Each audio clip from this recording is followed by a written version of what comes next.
So my first step when solving this problem would be to break the expression up into its corresponding terms and then number the functions. And I do this to be organized.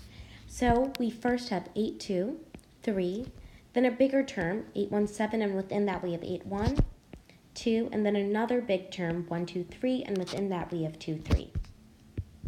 For functions, we first have CDR, then reverse, then CAR, and then finally CDR again. Now that I'm organized, I can begin to solve the problem. For the first step, it's CDR. So we're going to grab everything in that list except for the first term, which is 8, 2. And we're left with 3, parentheses, 8, 1, 7, 2, parentheses 1, parentheses again, 2, 3, and then close parentheses. To make sure that I don't repeat this step, I'm going to cross off CDR. And I'm going to do this as I go along. The next function is reverse, so now we're going to flip our list. And this is where it becomes extremely important to make sure that you adhere to the parentheses, because if not, you're going to get your terms confused. So we first have 1, 2, 3, and because of the parentheses, I treated the 1, 2, 3 as one term.